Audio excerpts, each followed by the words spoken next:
വർഷ, കാലൂൻ, ദൂരി, ഹഫ്സ് തുടങ്ങിയ വിവിധതരം ഖുർആനുകൾ ലോകത്തിൻ്റെ നാനാഭാഗത്തും ഉണ്ടാവാൻ കാരണം പ്രവാചകൻ പഠിപ്പിച്ച പാരായണ വ്യത്യാസമാണ് എന്ന ഇന്നത്തെ മുസ്ലിം പണ്ഡിതന്മാരുടെ വാദം നുണയാണ് അല്ലെങ്കിൽ പൊള്ളയാണ് എന്നതിന് നിരവധി തെളിവുകളുണ്ട്. അതിന് ഭാഷാപരമായ തെളിവുകളുണ്ട്, മതപരമായ തെളിവുകളുണ്ട്, മതചരിത്രവുമായി ബന്ധപ്പെട്ട തെളിവുകളുണ്ട്, പൊതുചരിത്രവുമായി ബന്ധപ്പെട്ട തെളിവുകളുണ്ട്, ഭൂമിശാസ്ത്രപരമായ തെളിവുകളുണ്ട്, സർവോപരി സാമാന്യ യുക്തിയുടെ തെളിവുകളുമുണ്ട്. നേരെ മറിച്ച് ഈ വാദം ഉന്നയിക്കുന്ന ആളുകൾക്ക് രേഖാപരമായ തെളിവുകൾ പോലും വേണ്ടത്ര ഹാജരാക്കാൻ കഴിയുന്നില്ല. അങ്ങനെ കഴിയുമായിരുന്നെങ്കിൽ തീർച്ചയായിട്ടും അവർ അതിൻ്റെ തെളിവുകൾ കൊണ്ടുവരുമായിരുന്നു. വർഷിലും കാലൂനിലും ഒക്കെയുള്ള ഇന്ന വ്യത്യാസങ്ങൾ ഇതാ, ആ വ്യത്യാസങ്ങൾ പ്രവാചകൻ പഠിപ്പിച്ച പാരായണ വ്യത്യാസത്തിൽ ഉണ്ടായിരുന്നു എന്നതിന് കൃത്യമായ തെളിവിത എന്ന് പറഞ്ഞുകൊണ്ട് ഓരോ വാക്കിലുമുള്ള വ്യത്യാസം ആ പാരായണ വ്യത്യാസത്തിൽ ഉണ്ടായിരുന്നു എന്നതിൻ്റെ രേഖകൾ ഹദീസുകളായിട്ടോ അല്ലെങ്കിൽ മറ്റേതെങ്കിലും രേഖകളായിട്ടോ ഇവർ ഹാജരാക്കേണ്ടതാണ്. അങ്ങനെ ഹാജരാക്കുകയാണെങ്കിൽ നമുക്കിത് അംഗീകരിക്കാം.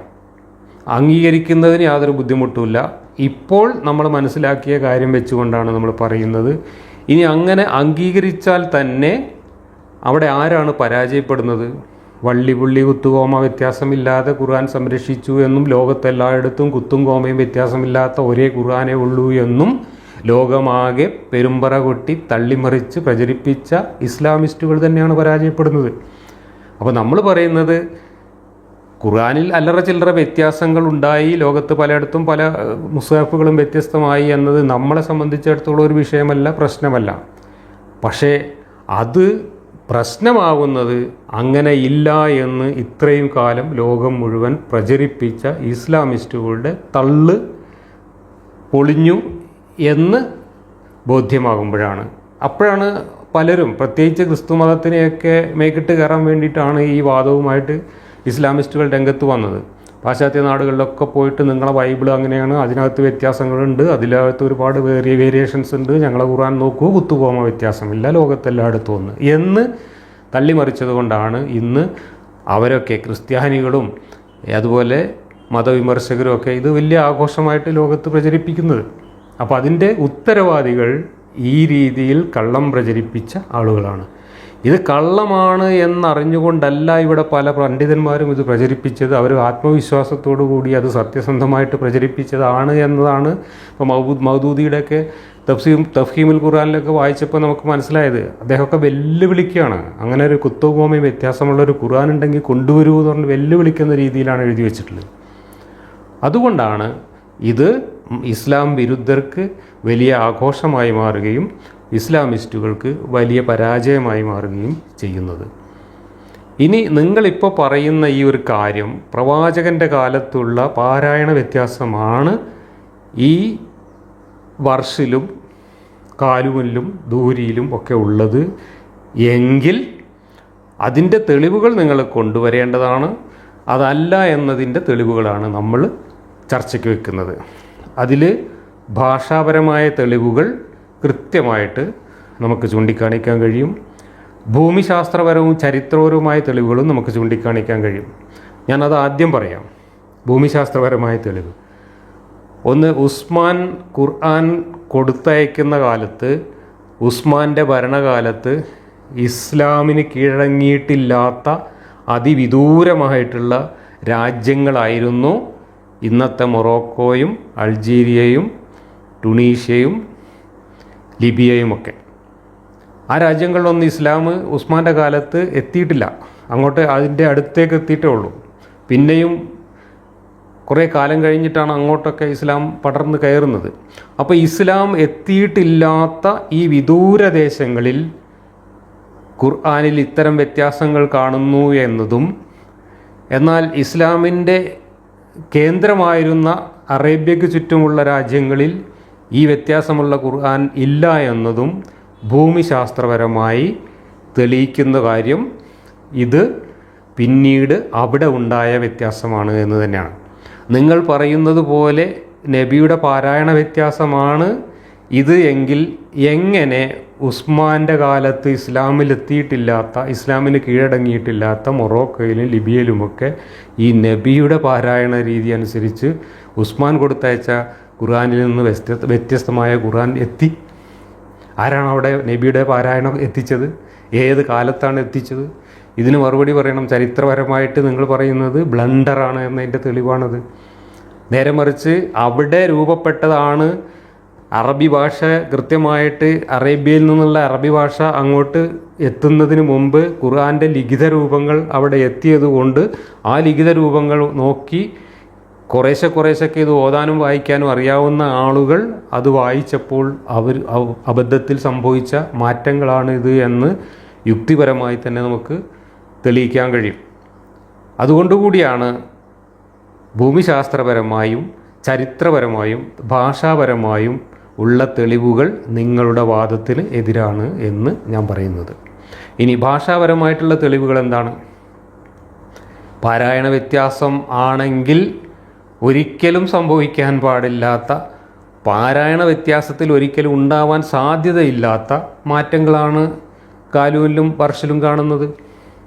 കാരണം അവിടെ സ്വരചിഹ്നങ്ങളും കുത്തും പുള്ളിയും ഇല്ലാത്ത ലിപിയിൽ നിന്ന് രൂപപ്പെട്ട വ്യത്യാസങ്ങളാണ് ഇത് എന്നതിന് കൃത്യമായ തെളിവുണ്ട്. ഖുർആനിൽ കാണുന്ന നൂറുകണക്കിന് വ്യത്യാസങ്ങളെല്ലാം അത്തരത്തിലുള്ളതാണ്.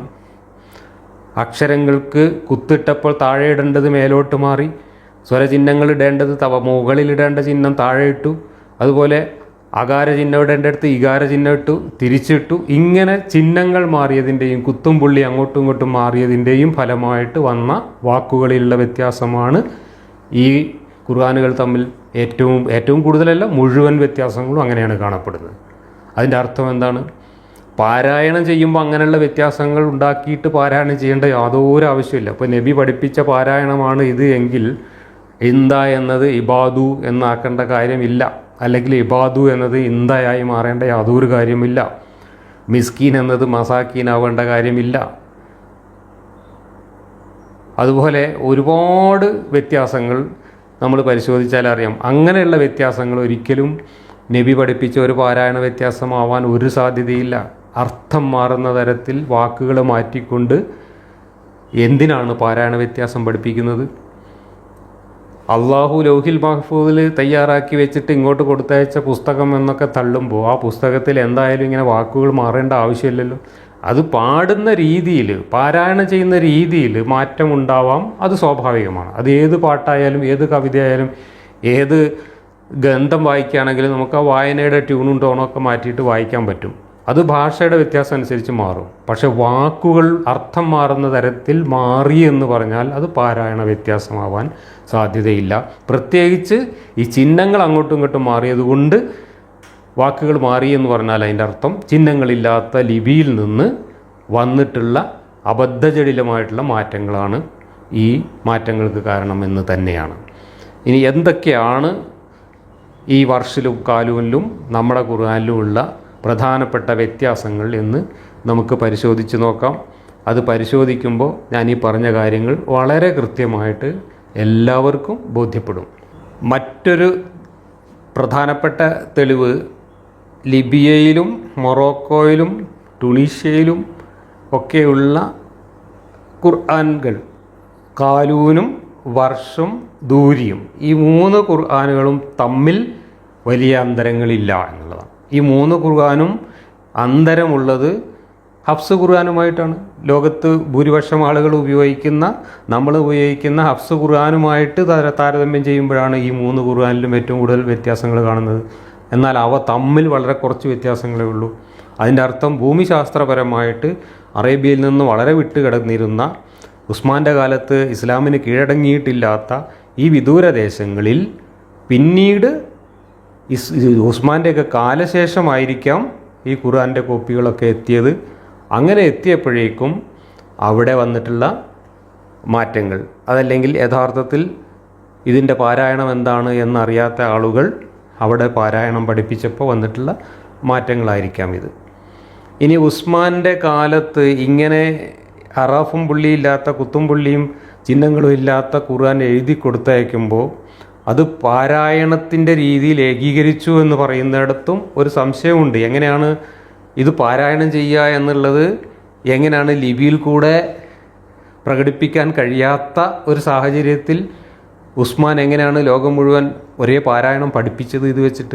അതിന് പറയുന്ന ന്യായം ഇവർ പറയുന്നത് ഓരോ ഖുർആൻ കോപ്പിയും കൊടുത്തയച്ചപ്പോൾ അതിൻ്റെ കൂടെ ഓഡിയോ കാസറ്റും CD-യും പെൻഡ്രൈവും ഒന്നും അന്ന് കൊടുത്തയക്കാൻ കഴിയില്ല, അതുകൊണ്ട് കാരിയുകളെ കൂടെ അയച്ചു എന്നാണ്.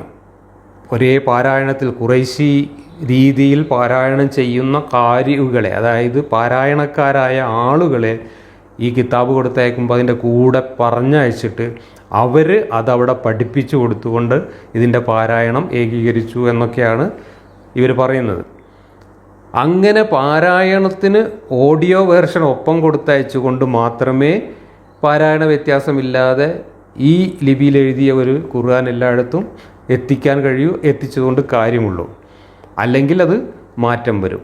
എന്നിട്ടും ആ ലിപിയിൽ നോക്കി വായിച്ചപ്പോൾ ലിപിയുടെ പരിമിതി കാരണം മാത്രം നൂറുകണക്കിന് ആയിരക്കണക്കിന് വ്യത്യാസങ്ങൾ വന്നു എന്ന് പറഞ്ഞാൽ അള്ളാഹുവിൻ്റെ സംരക്ഷണം എന്നത് കട്ട കോമഡിയാണ് എന്ന് തന്നെയാണ് അതിൻ്റെ അർത്ഥം. ഇനി നമുക്ക് എന്തൊക്കെയാണ് വ്യത്യാസങ്ങളെന്ന് പരിശോധിക്കാം. 364 വ്യത്യാസങ്ങളാണ് കാലൂൻ ഖുർആനും കാലൂൻ ഖുർആനും നമ്മുടെ ഖുർആനും തമ്മിൽ ഉള്ളതായിട്ട് ഇതിനകത്ത് പറയുന്നത്. അത് ഒറ്റനോട്ടത്തിൽ പരിശോധിച്ചപ്പോൾ കണ്ടെത്തിയ വ്യത്യാസങ്ങളാണ്. അതിലും കൂടുതലാവാനാണ് സാധ്യതയുള്ളത്. അത് ഏതാണ്ട് അത്ര തന്നെ അല്ലെങ്കിൽ അതിൽ കൂടുതൽ വ്യത്യാസങ്ങൾ വർഷ ഖുർആനും നമ്മുടെ ഖുർആനും തമ്മിലും ഉണ്ട്. ഞാൻ ആ വ്യത്യാസങ്ങളിൽ നിന്ന് സാമാന്യം പ്രകടമായ വ്യത്യാസങ്ങളുള്ള ശ്രദ്ധേയമായിട്ടുള്ള ഒരു 8-10 ഉദാഹരണങ്ങൾ മാത്രമാണ് ഇവിടെ അവതരിപ്പിക്കുന്നത്. ആ ഉദാഹരണങ്ങൾ സസൂക്ഷ്മം നിരീക്ഷിച്ചാൽ ഞാനീ പറഞ്ഞ കാര്യങ്ങൾ എല്ലാവർക്കും ബോധ്യമാവും എങ്ങനെയാണ് ഈ വ്യത്യാസം വന്നത് എന്ന്. ഇതാണ് മൊറോക്കോയിൽ ഉപയോഗിക്കുന്ന വർഷ ഖുർആൻ, ഇതാണ് നമ്മൾ ഉപയോഗിക്കുന്ന ഹഫ്സ് ഖുർആൻ. ഇതിലുള്ള വ്യത്യാസങ്ങളെ ഞാൻ 2 തരത്തിലുള്ള വ്യത്യാസങ്ങളെയാണ് പ്രധാനമായിട്ടും നിരീക്ഷിച്ചിട്ടുള്ളത്. അതിൻ്റെ അടിസ്ഥാനത്തിലാണ് ഉദാഹരണങ്ങൾ നൽകിയിട്ടുള്ളത്. ഒന്ന്, അക്ഷരങ്ങളുടെ ചിഹ്നങ്ങൾ മാറിയതുകൊണ്ട് വന്ന വ്യത്യാസം. അക്ഷരങ്ങൾ വേർതിരിക്കുന്ന ചിഹ്നങ്ങൾ, ഉദാഹരണത്തിന് നൂന്, ബാ, താ എന്ന് നമ്മൾ പറഞ്ഞല്ലോ. മുകളിൽ കുത്തിട്ടാൽ നൂനാകും, താഴെ കുത്തിട്ടാൽ ബാ ആവും, മുകളിൽ 2 കുത്തിട്ടാൽ താ ആകും, താഴെ 2 കുത്തിട്ടാൽ യാ ആവും എന്ന് പറഞ്ഞ ഈ അടയാളം ഉള്ള അക്ഷരങ്ങൾ. അങ്ങനെ കുത്തുമാറിയതുകൊണ്ട് അക്ഷരം മാറിയതിൻ്റെ ഉദാഹരണങ്ങളാണ് ഞാൻ ആദ്യം ചൂണ്ടിക്കാണിക്കുന്നത്. 2-ാം അധ്യായത്തിലെ 140-ാമത്തെ ആയത്തെടുക്കുക. 2-ാം അധ്യായത്തിലെ 140-ാമത്തെ ആയത്ത് തുടങ്ങുന്നത് ഹഫ്സ് ഖുർആനിൽ അം തഖൂലൂന എന്ന് പറഞ്ഞുകൊണ്ടാണ്. എന്നാൽ അതിൻ്റെ വർഷ വേർഷനിൽ കാണുന്നത് അം യഖൂലൂന എന്നാണ്. തഖൂലൂന എന്ന് പറയുന്നതും യഖൂലൂന എന്ന് പറയുന്നതും കുത്തു മാറിയതുകൊണ്ട് അക്ഷരം മാറിയതിൻ്റെ ഒരു ഉദാഹരണമാണ്. അതിൻ്റെ അർത്ഥത്തിൽ വലിയ വ്യത്യാസമില്ല, ആശയത്തിൽ വലിയ വ്യത്യാസമില്ല. അവിടെ പൂർവികരുടെ കഥ പറയുന്നിടത്ത് അവർ പറയുന്നുവോ എന്നും നിങ്ങൾ പറയുന്നുവോ എന്നുമാണ് ഈ 2 വാക്കിൽ വരുന്ന വ്യത്യാസം. തഖൂലൂന എന്ന് പറഞ്ഞാൽ നിങ്ങൾ പറയുന്നുവോ എന്നാണ്, യഖൂലൂന എന്ന് പറഞ്ഞാൽ അവർ പറയുന്നുവോ എന്നാണ്. ഇപ്പോൾ നിങ്ങൾ എന്ന് സംബോധന ചെയ്താലും അവർ എന്ന് സംബോധന ചെയ്താലും ആ കഥയിൽ കഥാപാത്രങ്ങൾക്കും മറ്റുള്ള കാര്യമായ വ്യത്യാസമൊന്നും വരുന്നില്ല. പക്ഷേ ഇവിടെ അക്ഷരം മാറിപ്പോയി എന്നതുകൊണ്ടാണ് അവർ നിങ്ങൾ എന്ന അർത്ഥവ്യത്യാസം വന്നത്. ഇനി 2-ാമത്തെ ഉദാഹരണം 43-ാമത്തെ അധ്യായത്തിലെ 19-ാമത്തെ വാക്യം. ഇവിടെ വജഅലുൽ മലായികത്ത അല്ലദീനഹും ഇബാദുർ റഹ്മാനി എന്നാണ് നമ്മുടെ ഖുർആനിലുള്ളത്. മലായികത്ത അല്ലദീനഹും ഇബാദുർ റഹ്മാനി. എന്നാൽ വർഷ വേർഷനിൽ അവിടെ ഇബാദുർ റഹ്മാനി എന്നതിന് പകരം ഇന്ദ റഹ്മാനി എന്നാണ്. നോക്കൂ, ഇവിടെ ഹഫ്സ് വെർഷനിൽ ഇബാദുർ റഹ്മാനി എന്നാണുള്ളത്. ഇനി അതിൻ്റെ വർഷ് വെർഷൻ നോക്കൂ. വജഅലുൽ മലായികത്ത അല്ലദീനഹും ഇൻദർ റഹ്മാനി. ഇന്ദ, ഇബാദുവും ഇന്ദയും തമ്മിലുള്ള വ്യത്യാസം എങ്ങനെയാണ് വന്നത്? ആ വാക്ക് കുത്തും പുള്ളിയും സ്വരചിഹ്നങ്ങളും ഇല്ലാതെ എഴുതി നോക്കൂ. ഇന്ദ എന്നെഴുതിയാലും ഇബാദു എന്നെഴുതിയാലും അക്ഷരങ്ങളുടെ ബോഡിക്ക് യാതൊരു വ്യത്യാസവും. അപ്പോൾ സ്വരചിഹ്നങ്ങളും പുള്ളിയും ഇല്ലാതെ എഴുതി കൊടുത്തയച്ച ഖുർആൻ നോക്കിയിട്ട് ഒരു കൂട്ടർക്കത് ഇന്ദയാണ് എന്ന് തോന്നി, വേറൊരു കൂട്ടർക്കത് ഇബാദു ആണ് എന്ന് തോന്നി. എന്താണ് അർത്ഥവ്യത്യാസം? മലക്കുകളെ കുറിച്ചാണ് പറയുന്നത്. ഇന്ദ എന്ന് പറഞ്ഞാൽ അള്ളാഹുവിൻ്റെ അടുക്കലുള്ള മലക്കുകൾ എന്നാണ് അവിടെ അർത്ഥം വരുന്നത്. ഇബാദുർ റഹ്മാനി എന്ന് പറഞ്ഞാൽ റഹ്മാനായ അള്ളാഹുവിൻ്റെ ദാസന്മാർ അല്ലെങ്കിൽ അടിമകളായിട്ടുള്ള മലക്കുകൾ എന്നാണ്. അള്ളാഹുവിൻ്റെ അടിമകളായ മലക്കുകൾ എന്ന് പറയുന്നതും അള്ളാഹുവിൻ്റെ അടുക്കൽ താമസിക്കുന്ന മലക്കുകൾ എന്ന് പറയുന്നതും രണ്ടും ഒരുപാട് വ്യത്യാസമുണ്ട് ആശയത്തിൽ. എന്തുകൊണ്ടാണ് ഈ വ്യത്യാസം വന്നത്? കുത്തുമാറിയതുകൊണ്ട് അക്ഷരം മാറി, വേറൊന്നുമല്ല. കുത്തുമാറിയതുകൊണ്ട് അക്ഷരം മാറിയതാണ്, വേറെ പ്രശ്നമൊന്നുമില്ല. ഇത് നബി പഠിപ്പിച്ച പാരായണ വ്യത്യാസമാവാൻ എന്തെങ്കിലും സാധ്യതയുണ്ടോ? നിങ്ങളൊരു സാമാന്യ യുക്തി ഉപയോഗിച്ചിട്ട് ആലോചിച്ച് നോക്കൂ. നബി ഇങ്ങനെ ഇബാദുർ റഹ്മാനി എന്നതിന് പകരം ഇന്ദർ റഹ്മാൻ എന്നും ഓതിയാൽ മതി, കുഴപ്പമില്ല എന്ന് ആരെയെങ്കിലും പഠിപ്പിച്ചിട്ടുണ്ടോ? അങ്ങനെ പഠിപ്പിച്ചിട്ടുണ്ടെങ്കിൽ അതിൻ്റെ യുക്തി എന്താണ്? ലൗഹിൽ മഹ്ഫൂദിൽ അള്ളാഹു ഇന്ദയാണോ ഇബാദു ആണോ എഴുതി വെച്ചിട്ടുള്ളത്? അത് രണ്ടും കൂടെ എഴുതിയിട്ട് അവിടെ സൂക്ഷിച്ചിരിക്കുകയാണോ? ജിബ്രീൽ അവിടുന്ന് കൊണ്ടുവന്നത് രണ്ടും കൂടിയാണോ? ഏതാണ് ശരി, അല്ലെങ്കിൽ ഏതാണ് ഒറിജിനൽ? എങ്ങനെയാണ് നമ്മൾ തിരിച്ചറിയാം? നബി ഇത് രണ്ടും പഠിപ്പിച്ചിട്ട് ഉണ്ട് എന്നാണ് ഇപ്പോൾ നിങ്ങൾ വാദിച്ചുകൊണ്ടിരിക്കുന്നത്. നബി ഇത് രണ്ടും പഠിപ്പിച്ചിട്ടുണ്ടെങ്കിൽ എന്തിന് ഇങ്ങനെ രണ്ട് വാക്കുകൾ, വ്യത്യസ്തമായിട്ടുള്ള രണ്ട് വാക്കുകൾ ഖുർആനിൽ ഓതി പഠിപ്പിച്ചു? അതിൻ്റെ യുക്തി എന്താണ്, അതിൻ്റെ ആവശ്യം എന്താണ് എന്ന് നമ്മൾ വിശദീകരിക്കേണ്ടതുണ്ട്. അപ്പോൾ നമുക്കത് കൃത്യമായിട്ട് മനസ്സിലാവുന്നുണ്ട്. സംഭവിച്ചത് ഈ ലിപിയിൽ നിന്ന് അതിൻ്റെ ഓറൽ വെർഷൻ ഉണ്ടായി തീർന്നപ്പോൾ വന്ന മാറ്റമാണ്. എന്നാൽ പാരായണം പഠിപ്പിച്ചിട്ട് ലിപി അതിനനുസരിച്ച് ഉണ്ടായതാണ് എന്ന് വാദിക്കണമെങ്കിൽ പാരായണത്തിൽ നിന്ന് അങ്ങനെ ഒരു ലിപിയിലേക്ക് പോകേണ്ട ആവശ്യമെന്ത് എന്നതിൻ്റെ ഉത്തരം നമ്മൾ പറയണം. മറ്റേതിന് വളരെയധികം സാധ്യതയുണ്ട്, വളരെ സ്വാഭാവികമാണ് ലിപിയിൽ നിന്ന് അങ്ങനെ ഒരു തെറ്റായ പാരായണത്തിലേക്ക് വന്നതിൽ. പക്ഷേ എന്തിനാണ് ഇത്രയും വ്യത്യസ്തമായിട്ടുള്ള പാരായണം പഠിപ്പിച്ചിട്ട് അതിന് ലിപി വേറെ ഉണ്ടാക്കേണ്ട കാര്യം എന്താണ്? അതും മക്കയ്ക്കും അറേബ്യക്കും പരിസരത്തും ഒന്നുമില്ലാതെ അങ്ങ് മൊറോക്കോയിലും ലിബിയയിലും പോയിട്ട് ഇങ്ങനെ ഒരു വ്യത്യാസം അവിടെ പഠിപ്പിക്കേണ്ട കാര്യം എന്താണ്? നബി മൊറോക്കോയിലേക്ക് പാരായണ വ്യത്യാസം പഠിപ്പിക്കുന്ന ആൾക്കാരെ പറഞ്ഞയച്ചിരുന്നു. ഉസ്മാൻ ഇങ്ങനെ ഒരു പാരായണം കൊണ്ട് ലിബിയയിലേക്കും മൊറോക്കോയിലേക്കും ആളെ വിട്ടിരുന്നോ? ഉസ്മാൻ്റെ കാലത്ത് ലിബിയയിലും മൊറോക്കോയിലും ഒന്നും ഇസ്ലാം എത്തിയിട്ട് പോലുമില്ല. അപ്പോൾ പിന്നെ ആരാണ് നബി പഠിപ്പിച്ച പാരായണ വ്യത്യാസവും കൊണ്ട് മൊറോക്കോയിലെത്തിയത്? ഇതാണ് പറഞ്ഞത്. ഭൂമിശാസ്ത്രപരമായി പോലും യാതൊരു യുക്തിയുമില്ലാത്ത വാദമാണ് ഇവിടെ അവതരിപ്പിക്കുന്നത്. നബി എന്തിനിങ്ങനെ വ്യത്യാസമുള്ള ഓത്ത് പഠിപ്പിച്ചു? പാരായണ വ്യത്യാസം എന്ന് പറഞ്ഞാൽ ഇങ്ങനെ അർത്ഥം മാറുന്ന രീതിയിൽ വാക്ക് മാറുന്ന പാരായണമുണ്ടോ? പാരായണ വ്യത്യാസമുണ്ടോ? അപ്പോൾ നമ്മളൊക്കെ പാരായണ വ്യത്യാസം ഒരുപാട് അഭ്യസിക്കുന്ന ആൾക്കാരാണ്. നമ്മൾ സ്കൂളിലൊക്കെ കുട്ടികളെ പഠിപ്പിക്കുമ്പോൾ ഇപ്പോൾ കൃഷ്ണഗാഥയുടെ ഒരു പദ്യം പഠിപ്പിക്കുകയാണെന്ന് വെച്ചാൽ കുട്ടികളെ 10 ഗ്രൂപ്പാക്കിയിട്ട് 10 ഈണത്തിൽ നമ്മൾ ചൊല്ലിക്കാറുണ്ട്. ചില കുട്ടികൾ മാപ്പിളപ്പാട്ട് പോലെ പാടും, ചില കുട്ടികൾ മാർച്ചിങ് സോങ് പോലെ പാടും, ചിലർ മഞ്ചരി വൃത്തത്തിൽ തന്നെ പാടും. ഇങ്ങനെ പല രീതിയിൽ പാടുന്നവരുണ്ട്. ചുരുക്കി പാടുന്നവർ, നീട്ടി പാടുന്നവർ, അയഞ്ഞു പാടുന്നവരൊക്കെ ഉണ്ട്. ആ പാട്ടുകളുടെ ഈണത്തിലാണ് പാരായണത്തിൽ വ്യത്യാസം വരുന്നത്. അല്ലാതെ പുസ്തകത്തിലെ ടെക്സ്റ്റ് വ്യത്യാസപ്പെടുത്തിയിട്ട് 10 ഗ്രൂപ്പിനും 10 കവിത ഭാഷാപരമായിട്ട് ആരും ചെയ്യുന്നൊരു കാര്യമല്ല. ഒരു കവിതയോ അല്ലെങ്കിൽ ഒരു സാഹിത്യകാരൻ്റെ സൃഷ്ടി പോലും നമ്മളങ്ങനെ അക്ഷരം വ്യത്യാസപ്പെടുത്തിയിട്ട് ആരും കൊടുക്കാൻ പാടില്ല. അവിടെയാണ് ഈ പടച്ച തമ്പുരാൻ കൊടുത്തയച്ച പുസ്തകത്തിന് അക്ഷര വ്യത്യാസമുള്ള വേരിയേഷൻസ് ഉണ്ട് എന്നും അത് പ്രവാചകൻ തന്നെ പഠിപ്പിച്ചതാണ് എന്നും പറയുന്ന യുക്തിഹീനമായ വാദം പൊളിഞ്ഞു പോകുന്നത്. ഇനി മൂന്നാമത്തെ ഉദാഹരണം, ഇതും അക്ഷരം മാറിയത് കാരണം വാക്ക് മാറിപ്പോയതാണ്. കുത്തു മാറിയതുകൊണ്ട് അക്ഷരം മാറി, അക്ഷരം മാറി വാക്ക് മാറിയത്. 4-ാം അധ്യായത്തിലെ 152-ാമത്തെ വാക്യം ഇവിടെ നോക്കുക. ഇവിടെ യുഅ്തീഹിം എന്നാണ് ഈ വാക്ക്. നമ്മുടെ ഖുർആനിൽ യുഅ്തീഹിം എന്നാണ് ഉള്ളത്. 4-ാം അധ്യായത്തിലെ 152-ാമത്തെ ആയത്ത് യുഅ്തീഹിം എന്നാണ് നമ്മുടെ ഖുർആനിലുള്ളത്. ഇവിടെ നോക്കൂ, അതിന് പകരം നൂതീഹിം എന്നാണ്. യുഅ്തീഹിം, നൂതീഹിം. എത്ര വ്യത്യാസമുണ്ട്, എത്ര അക്ഷരങ്ങൾ മാറിപ്പോയി. അക്ഷരങ്ങളുടെ കുത്തുകൾ മാറിയതുകൊണ്ട് വാക്ക് 2 അക്ഷരം മാറി, 2 വളരെ വ്യത്യസ്തമായിട്ടുള്ള വാക്കുകളായിട്ട് മാറി. യുഅ്തീഹിം, നൂതീഹിം. അവിടെയും അർത്ഥത്തിൽ വലിയ വ്യത്യാസമില്ല.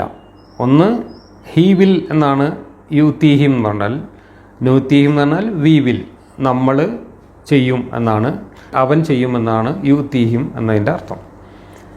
ഇങ്ങനെ കുത്തു മാറിയതുകൊണ്ട് അക്ഷരം മാറി, അക്ഷരം മാറിയതുകൊണ്ട് വാക്കും അർത്ഥവും മാറി. ഇതിൻ്റെ ഉദാഹരണങ്ങളാണ് ഇപ്പോൾ നമ്മൾ കണ്ട ഈ 3 എണ്ണം. ഇനി ചിഹ്നം മാറിയതുകൊണ്ട് മാറിയതിൻ്റെ ഉദാഹരണങ്ങൾ പറയും. 3-ാം അധ്യായത്തിലെ 146-ാമത്തെ വാക്യം. 3:146 കയ്യിം മിൻ നബി ഖാത്തല മഅഹു എന്നാണ് കൊടുത്തിട്ടുള്ളത്. വർഷ ഖുർആനിൽ വകഅയ്യിം മിൻ നബി ഖുത്തില മഅഹു. ഇവിടെ എഴുതിയതിലൊക്കെ വ്യത്യാസമുണ്ട്. നബി എന്ന് എഴുതിയതിൽ വ്യത്യാസമുണ്ട്, ഖുത്തില മഅഹു.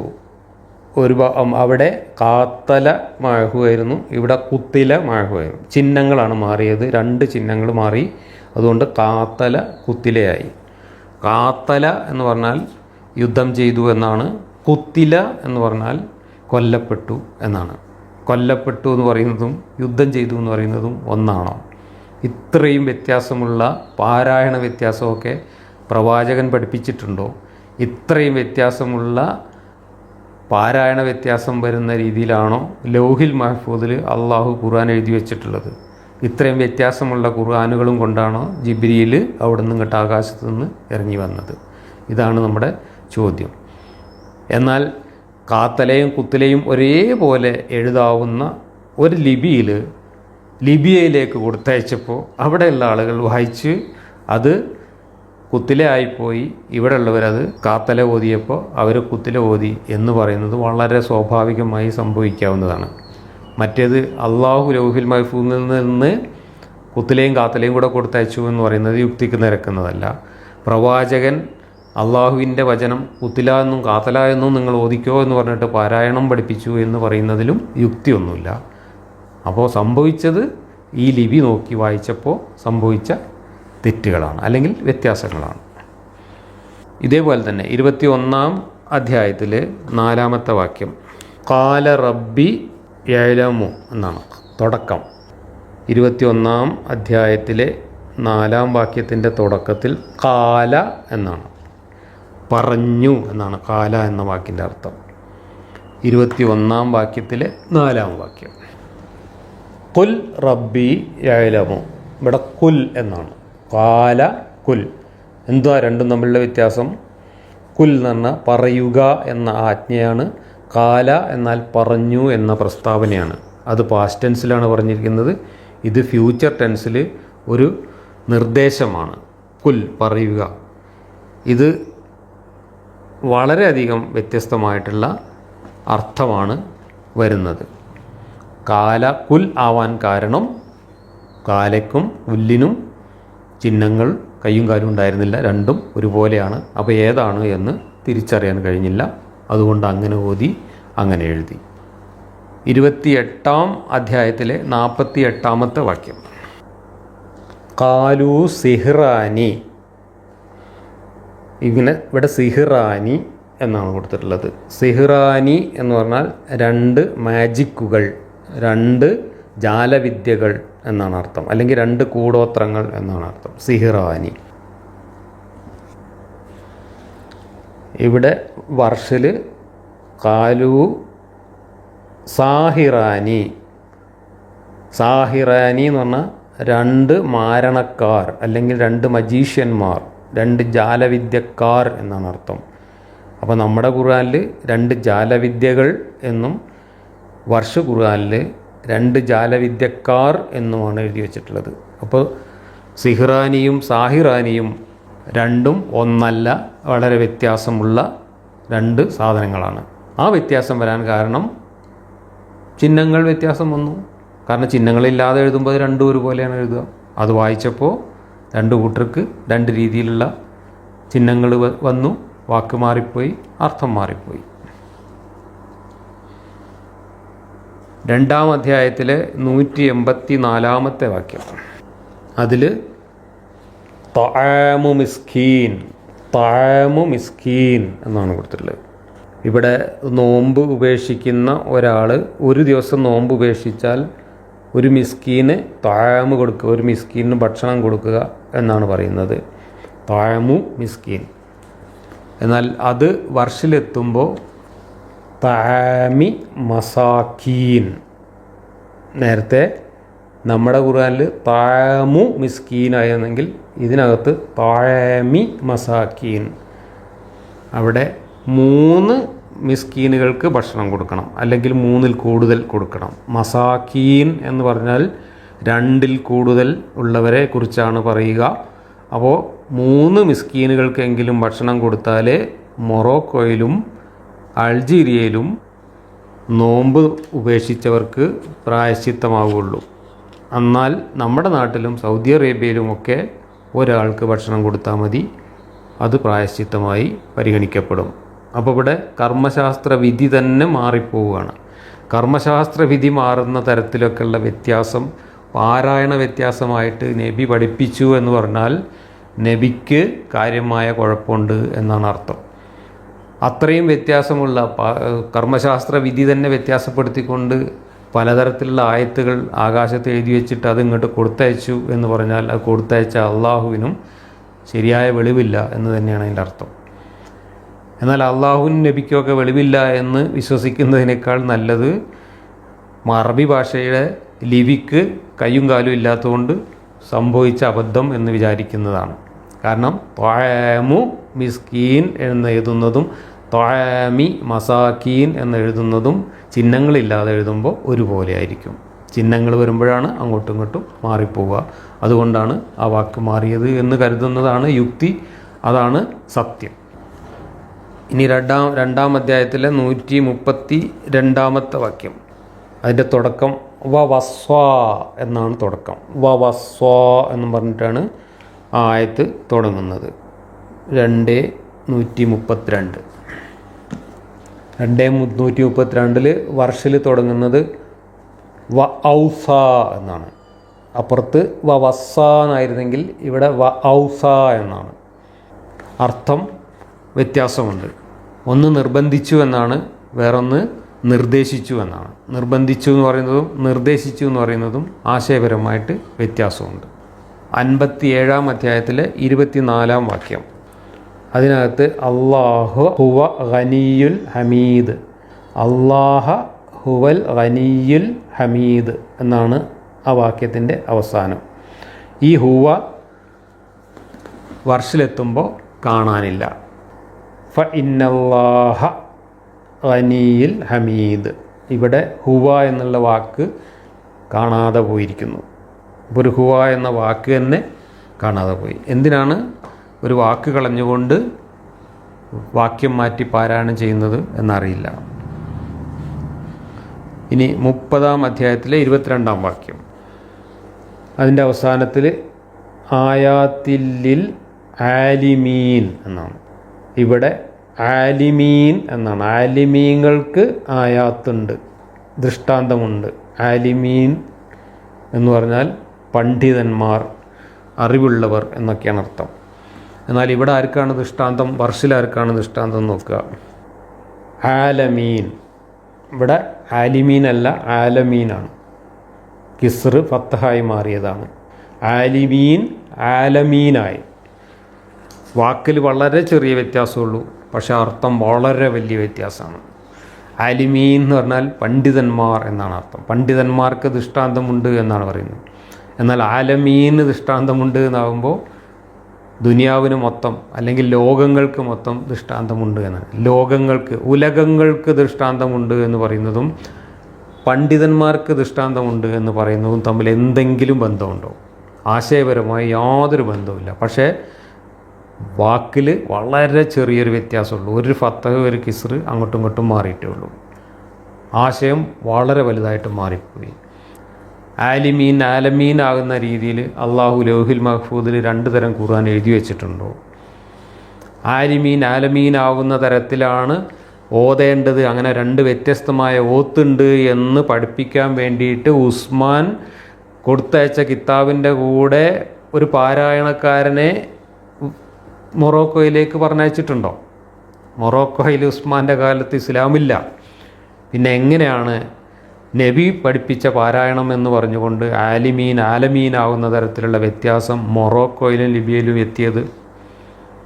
അതിന് ഉത്തരം പറഞ്ഞെങ്കിലേ നിങ്ങളിപ്പോൾ പറയുന്ന ഈ വാദത്തിന് നിലനിൽപ്പുള്ളൂ. ഇങ്ങനെ ലിപിയിൽ അക്ഷരങ്ങൾ മാറിപ്പോവാനുള്ള സാധ്യത വളരെ കൂടുതലാണ്, വളരെ സ്വാഭാവികമാണ്. അതുകൊണ്ട് വന്നിട്ടുള്ള മാറ്റങ്ങളാണെന്ന് നമുക്ക് പറയാം. ഇതാണ് വർഷ ഖുർആനും നമ്മുടെ ഖുർആനും തമ്മിലുള്ള വ്യത്യാസങ്ങളുടെ സ്വഭാവം.